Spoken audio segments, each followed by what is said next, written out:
challenging to live with whatever we carry. Centerstone is a one-of-a-kind place. And it was the best decision I ever made in my life. There's nothing holding me back anymore. Krysten Green is on the line, and now I'm going to bring her on from the Zoom. How are we doing today, Krysten? Doing well. How are you? Thanks for having me. I am so excited that we have started these conversations because this is such an important topic. And before we go into the deep dive, take me through your time at Centerstone. I'm sure it's been very beneficial. Yes, absolutely. So I actually started in addiction medicine 11 years ago as a registered nurse. And I have worked hard to develop our withdrawal management in collaboration with our medical director to bring the utmost and the best care that we can using as well as using evidence-based practice. And now I'm an on-call and on-site provider as a nurse practitioner here. And you know, to be a part of that, I'm sure you've seen every walk of life deal with, you know, issues in addiction, because addiction can happen to anyone. And that's something that I'm sure you know better than anybody. Absolutely. Absolutely. And I can't express that enough, that is absolutely true. Addiction can happen to anybody. And I've also seen recovery happen to anybody. Lawyers, doctors, nurses, you know, it doesn't matter the walk of life. You know, everyone can struggle from addiction, but everyone can recover as well, too, CJ. Absolutely, Krysten. And you know, with that being said, just on what you just said, you know, doctors, nurses, I mean, folks that are working incredible jobs and providing care for so many people, it happens to us all. And at Centerstone, what you all do each and every day, especially with the way that you're innovating treatment programs, it's a huge incentive for anybody going down that road and needs that Absolutely. help. And take me through this, Krysten, because substance use disorder treatment, when I think of residential, I almost think of, you know, going away for a couple of days or a couple of weeks and really honing and working on some mental health coping mechanisms. Am I on to the right path here with that? Absolutely, absolutely. So as far as for residential, okay, it's a 28-day program, and you're absolutely correct, okay? It's comprised of group therapy, it's comprised of individual sessions with case managers, and it's also comprised of peer support for those who have struggled with addiction, overcame, and are in recovery, as well as with 24-hour medical staff, myself being on call and on site, as well as our medical director being on call.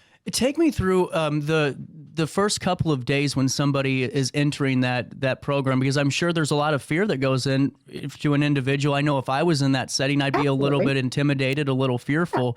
What do those first couple of days look like for that individual? So when somebody enters, first thing they meet with us, medical staff, okay, and we look into seeing what exactly, you know, are they able to go right into residential, meaning they are not needing detox services or withdrawal management services, and also getting reassurance that we'll get their health in order as well, too, CJ. Getting them on medications, making sure that they're both safe and on the right track, whether it be physical or mental health medications.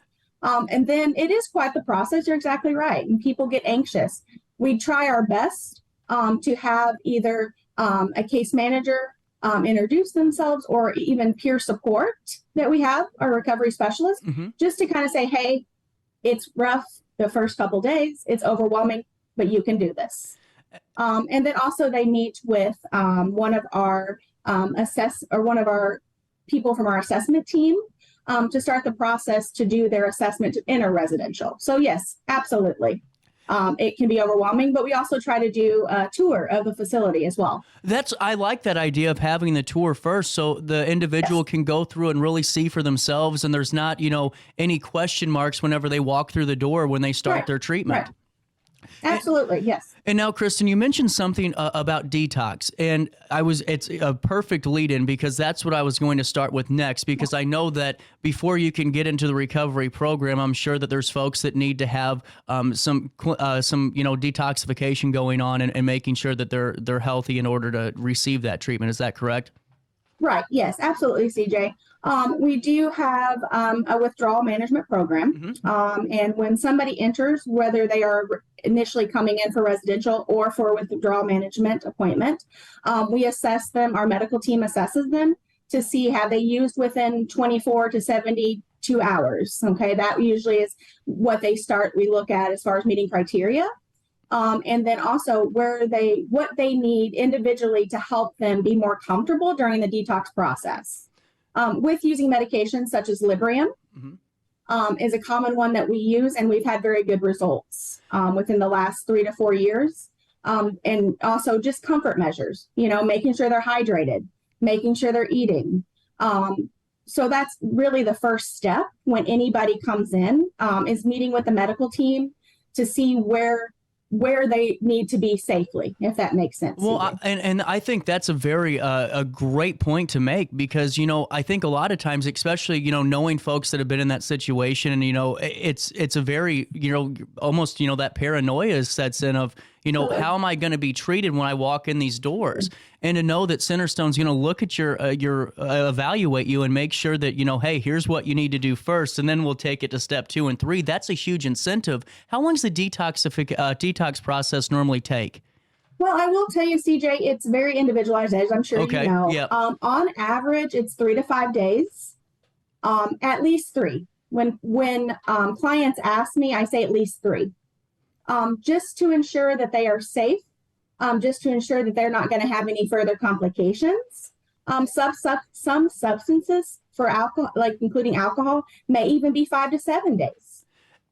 But in general, I say 3 to 5. And I'm sure, in those 3 to 5, especially, the alcoholism aspect of it, that 5 to 7, it can be pretty dangerous at times, I'm sure, if you don't have the proper medical care and that constant, evaluation, I'm sure. Absolutely. And I know, and this, it's so true. Anyone can suffer from addiction. Addiction can happen to anybody. And that's one of the things I tell them when they come in, because especially with people that are intoxicated or in withdrawal, they're sick, they're scared, they don't know where to turn, they feel defeated. And that's a perfect statement. It really encompasses what we try to do here. And then, like I said, we do use things like Librium.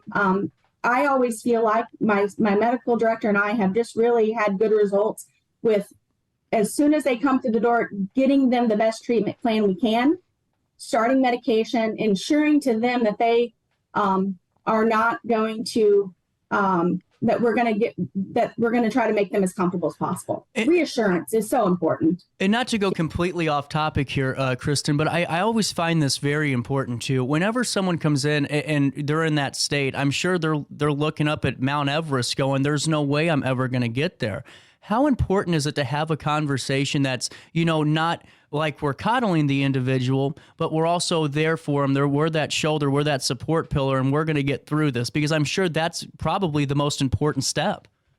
Absolutely. And to be completely frank, that is usually part of what the medical team starts saying, because when you have somebody that's coming in, for example, withdrawal management, they've been in the past, they've had some kind of detox, but they probably suffered through it.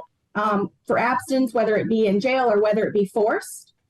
So just telling them, we're going to help you. This is what we're going to do. We've had good results. And I tell people, I've been at this for 11 years. I take pride in the fact that I work hard to really help people in detox with what we have built as far as our program. Absolutely. And normally I will say also, which is wonderful, that typically one of our peers will meet with the detox people within a couple hours, not even like they don't have to dive in to the life story. Just like, hey, I know you're here, proud of you for being here. It will get better. I'm sure that having the peers there in that facet is almost an invaluable component to your treatment. Yes. I mean, I can't speak any higher of being able to have peers here and within Centerstone to really aid in the process.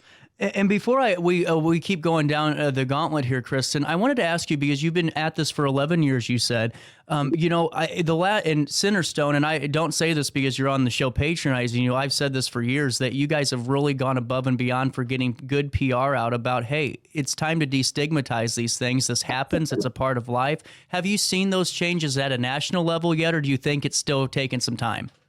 I think we're still not there. We're doing better, but I think we're still not there, CJ. Yep. I think with campaigns like this, I think we're getting there. That's why when I was asked to do this, I'm like, absolutely.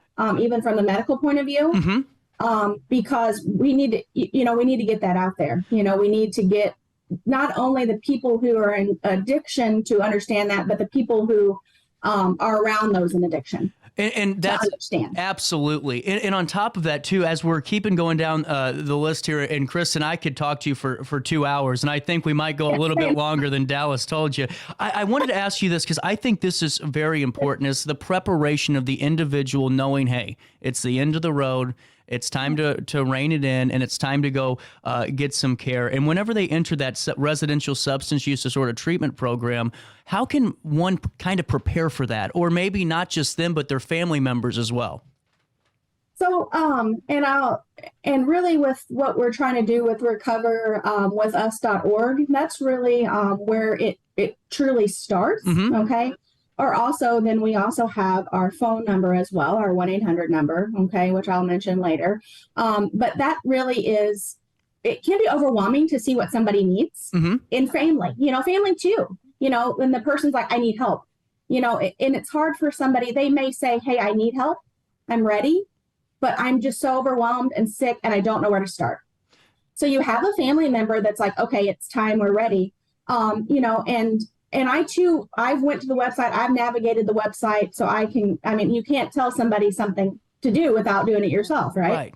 And it really is just a short form to fill out, and a member gets back fairly quickly to kind of help navigate that. Ask as far as, are we looking at withdrawal management? Are we looking for residential? Where do you stand on that? And on top of that, too, just a little bit more on follow up on that, mentally, too, because the person is knowing, hey, I'm getting ready to go. Are there any tips or insights that you could share with us that maybe you've heard used for, hey, I'm going to be taking a pause here for a couple of weeks and get my health back in check? I think sometimes for us that could be a little overwhelming, because who has 30 days or 30 seconds, Right. Absolutely. And I will say, a lot of times people will be like, well, I've got this, I've got that, and really, I think that's what's so important with our peers is when people, let's say somebody comes in for withdrawal management, and we go, hey, I think we need, let us help you get into residential. Let's get you from withdrawal management to residential. Well, I've got this and that. Well, the reality is, CJ, people get to the point where they've lost everything. And even if they do have a job holding on to it, and just that reassurance and understanding that seeing peers, and even peers that we have currently admitted in the facility, okay, seeing like, hey, I was there with you. I knew that, but then I kept going thinking I could manage it, and now I don't have anything. Well, and I'm sure it almost, comes off where you're running in circles, and you just keep running. Eventually the wheels come off.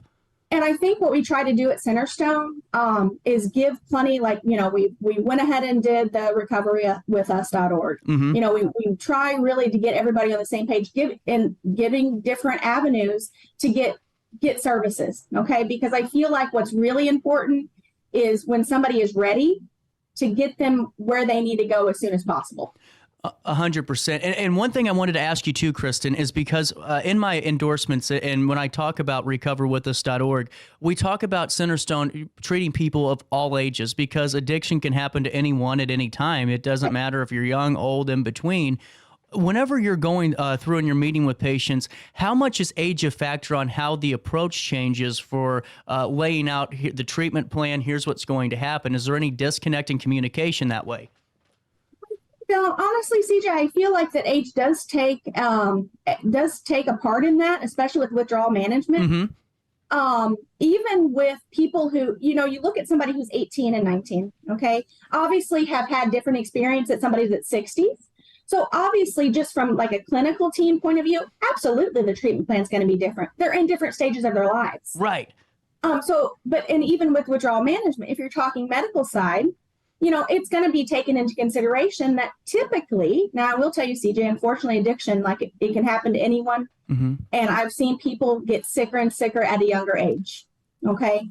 So, but you may have somebody that's 19 with no health problems. You got somebody in their 60s with several health problems, hypertension, diabetes, bipolar, schizophrenia. It definitely, that's why I have really wanted to focus on me as a provider treating the whole person, mm-hmm.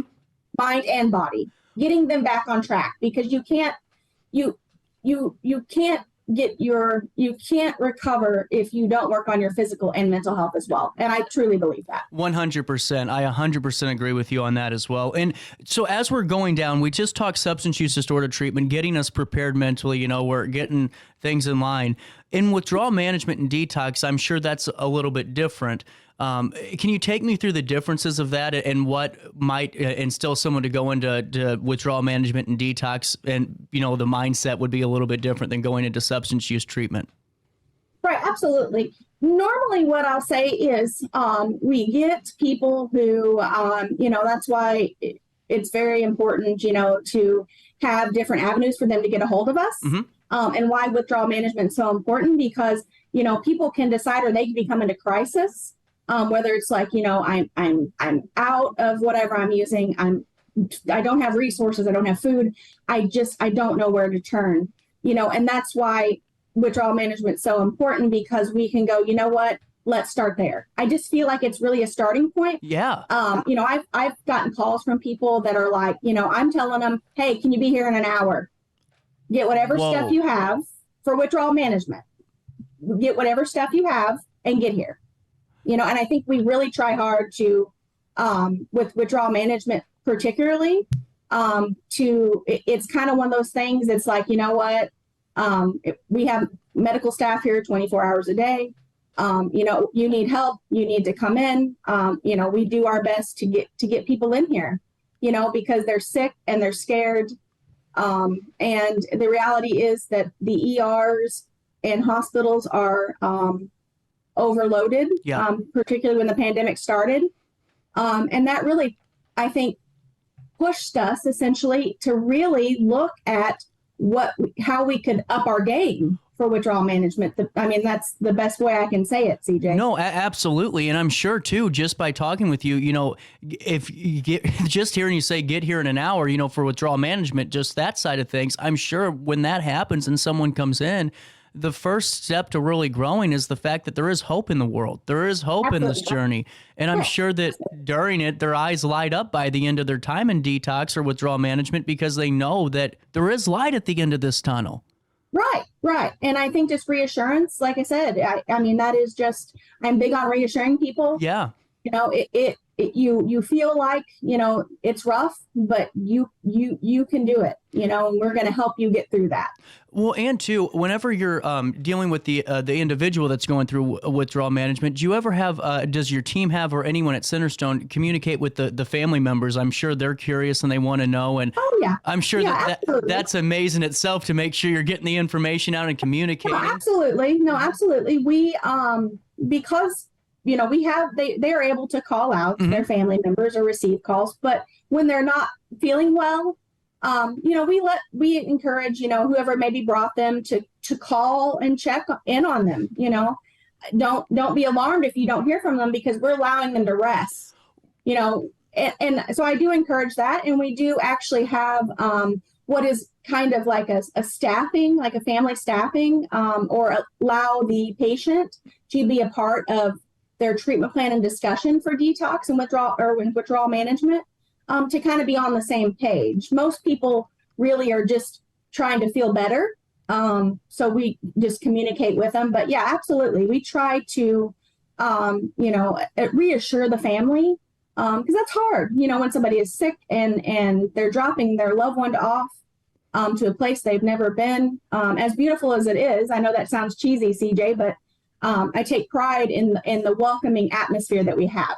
Well, and too, that's what I was going to say. I mean, to walk into and I'm sure, you know this 10 times better than I do, but I'm sure 30 years ago that setting was a little bit different. And now to have Absolutely. Centerstone, I mean, when you go in knowing that you have an extended family that's there to care for you and that it's going to keep people in the loop and it's going to make sure that you're still able to, keep moving forward as a family and as a team or as, loved ones, that's a huge incentive. Absolutely. And Krysten, I wanted to ask you a little bit more. We just ran a press release from you guys with the Fellowship House campus of Centerstone, and you are the family nurse practitioner with the Fellowship House. Detail the Fellowship House campus for me. What's it like there, and what's being done each and every day? So in general, I'm going to start with the exterior of the campus to kind of give an idea of what it looks like, and then we'll kind of go internally. I always have, the whole time I've worked here, when people call and say, I'm looking for you guys. Where are you guys at? I'm like, we're the beautiful, what looks to be like a log cabin set back between Shoat Grounds and Veterans Home. And that's really a great way to describe it. We have several acres. We have a beautiful backgrounds. We do a lot of it's a lot of browns, a lot of, it does not look like a building. Yeah. Okay. It looks like a home. Right. Really. It looks like somebody's home. So I really think that really allows for appeal. Now when you walk, we have a beautiful front deck. You walk in, you're greeted by the administration staff. And then you are, once you are in, we do have a nice size sitting area or dining room. For withdrawal management, typically we have 2 beds per room, but I will say, depending on how many people we have, we try to allow them to be on their own in withdrawal management, just so they have their own space going through the process. We do have 2 nurses stations, one located in the dining room and then one located just right across from the one in the dining room, which is technically on our detox or withdrawal management hall. So that way we can be close to them. And then we also have our residential hall that typically most rooms are comprised of 2 beds. So most people, we'll have a roommate. We usually do 2 in a room. One of which has more like a dorm room, and it does have 4 in it. We have a full-time cook who, I don't know if anybody's heard of our cooking. I'm sure I get that a lot. Is Miss Betty still here? So that's awesome. They get 3 meals a day, as well as a snack. We do have vending machines, coffee, tea, lemonade out. We have laundry facilities. We provide soap. We have 4 showers. And like I said, we have a beautiful deck in the back. We also have a pavilion. A lot of the guys enjoy watching the deer come up and, seeing the acreage and the greenery. We also, like I said, we have 24-hour medical staff. Right. 24-hour medical staff, in addition to other staff, of course, in addition to, we have nurses, we have EMTs, we have technicians, we have clinicians, we have peer support staff. As far as a day, I'll run you through briefly a day. Yeah, absolutely. Let's go and first we'll do residential. Okay. Start off, we usually wake them up to make sure they have breakfast. Then they start with a morning, it's called Thought for the Day. And it's just about 15 minutes. They just come together, do some readings, which is led by one of our peers, and just start on a good note. Really start cool. The day off on a good note. Let's do this. Whatever happened yesterday is done. Let's start today. And then they have classes throughout the day, which, like I said, varies between, topics about the 12 steps, topics about managing grief and loss, which is so important. Trauma. They also do group therapies, which are smaller groups, and also the day may be comprised of meeting with your individual counselor or your peer. And then we also do AA, NA, and peer-led meetings inside for the guys that are in here. And we're also joined on Sunday by someone who does like an AA meeting. He comes from the outside, and he's had 30 plus years of recovery. Wow. Well, and just to hear that, and hearing how the building's laid out, if I'm a patient or if I'm somebody that's needing that treatment and I go there, I'm not going to feel like, the stereotypical, spot. This is a very welcoming environment where folks can really feel like they're at almost a retreat, and I think that's what the huge incentive is because this is what it is. You're retreating a little bit to rejuvenate, get back to normal, and we're going to keep conquering after that. Right, absolutely. And we really tried to make it more like retreat-like. As far as withdrawal management, I will say it's more, I kind of tell people it's kind of like being in the hospital the first 24 hours. We do vital signs, we monitor closely, hourly checks. We monitor if they're eating, we monitor all of that. And we do have we do have beds that are different. We try to come away from like hospital beds, but for detox, sometimes that is so important. Yes. So our detox unit looks a little different as far as residential, as far as the setup of the beds. But otherwise, like I said, we try to make it, they have a desk, they have a bedside table, they have a chair, their own bathroom with a sink and a toilet. We really try our best to make people comfortable and not to feel institutionalized. Yes. Well, and I feel like we achieved that. Well, and to me, that's an invaluable component to it. I mean, that factor alone is just completely invaluable. And before we wrap up today, because I, told Dal, it's 20 minutes, but here we are 30 minutes later. Krysten, no, that's fine. I'm a talker too, and let me tell you, I'm passionate, so we could just talk all day. Well, and it really, and to me, just from an outside perspective, if I'm a family member and I know, cousin Johnny's going down this path and that, eventually we're going to have a conversation or something's going to happen, to know that Centerstone's here and not just here, but providing the top quality care and in a setting that's not making the individual feel even more, let's be honest, awful about what's going on, because that's what it makes them feel like when you're in that. Embarrassed. Yeah. Absolutely. We truly try to deter that. But I do want to, I did say I was going to give the number. Oh, please do. Yes. Yes. Let me go ahead. And like I said, recoverwithus.org. I myself went on the website to navigate it. And it really is user friendly. Also, but if for somebody who wants the number, it's 1-877-HOPE-123. And it would be 1-877-467-3123. So I just want to make sure everybody knows that because sometimes the computers can scare people. So please, either way that makes people comfortable. Absolutely. And thank you so much for getting that phone number out again for us, Krysten. Absolutely. Before I let you go, I got to ask you, with your time at Centerstone, what's the best way to summarize it for you in the last 11 years? And what are you looking to do with Centerstone in the next 11? Because it doesn't seem like you're leaving. No, I'm not. Honestly, what I did not think that I would be where I am at right now.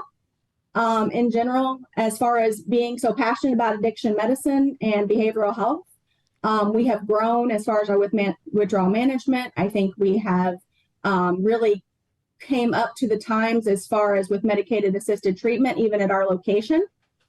In the future, my medical director and I, who I'm collaborating with, we have good plans to even start doing some hepatitis C treatment, looking into adding more behavioral health services, adding more. We're hoping to build detox. We're hoping just to continue on to build and grow and to help people all over the state, really. Absolutely. And Krysten, thank you so much for your time. I've really enjoyed speaking with you. And folks, once again, please visit recoverwithus.org, because to me, and I don't know how you feel about this, Krysten, before I say goodbye, you need to know this information before you need to know it, because it affects us all in some facet. No, you're absolutely right. Yeah, absolutely right. Knowing ahead of time, even if they're not ready, hey, I hope they know the information is there and that we're there. And that's my 100% goal. If you aren't going to need it now, at least you know the information, you know where to go, and you know that Centerstone is going to be that constant guiding force with you and your loved one on that journey to recovery. And Krysten Green, thank you so much for your time. Have a great rest of your Wednesday morning. You're always welcome back. Thank you so much. You too. Bye-bye. Thanks. No problem. At 9:50, we'll take a quick pause. Our daily show comes back after this.